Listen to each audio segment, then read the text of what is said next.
بسم الله الرحمن الرحيم. النهارده هي مهمة جدا هتساعدنا لما نيجي نكتب كود نقدر نفهمه بعد كده، او مش بتساعدك انت كديفلوبر بس، تساعد التيم اللي معاك لما يشتغلوا على نفس الفايل اللي انت كاتبه يقدروا يفهموه. ده عن طريق حاجة اسمها الكومنت. الكومنت بتساعدك لما تيجي تكتب امر زي اللي احنا اتعلمناه مثلا المرة اللي فاتت اسمه برنت.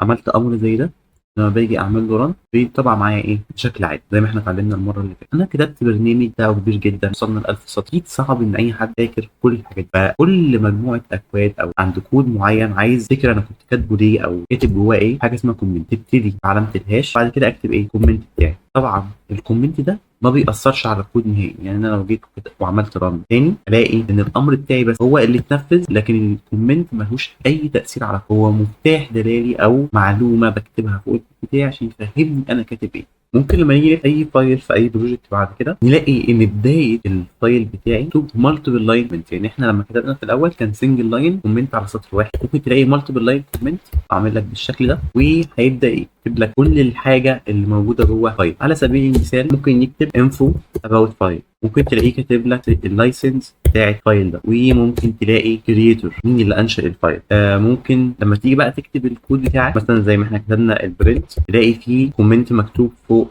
الامر ده عشان يعرفك احنا هنطبع ايه او ايه الامر اللي احنا عايزينه ايه يتنفذ. ممكن برضو الكومنت ما تكتبهوش فوق الامر، ممكن تكتبه جنبه، تكتب الكومنت هنا. ممكن بعد كده لو انت كتبت امر زي ده مثلا I love Python، وبعد كده اكتشفت ان انا مش محتاج اشغل الامر ده دلوقتي لسبب ما هيسبب مشكله في الكود بتاعي، فانا ممكن اوقفه فتره من غير ما ما استخدم. انا كاتب امر بس عشان انا ابديه علامه الهاش فتحول عندي الكومنت، فمش هيتنفذ. لو جيت شغلت الكود الاقي ما اتطبعش عندي غير هلو وورلد، بالرغم ان ده امر عندي لانه ما اتطبعش عشان يتحول كومنت. واي حاجه كنت كاتبها فوق برده ما طبعتش او ما اثرتش عندي في الكود. لو جينا لاحظنا اي كومنت بيبقى لونه باللون الاخضر كده ما بيأثرش عندي على اي حاجه في الكود، لكن لما بنيجي نتكلم على سترينج بيبقى لونه برتقاني، واوامر اللغه نفسها بيبقى ليها اللون الخاص بيها. فكل حاجه عندنا بتكون واضحه عن طريق الالوان بتاعتها. ده كان فيديو النهارده، ونشوفكم على فيديو جديد ان شاء الله.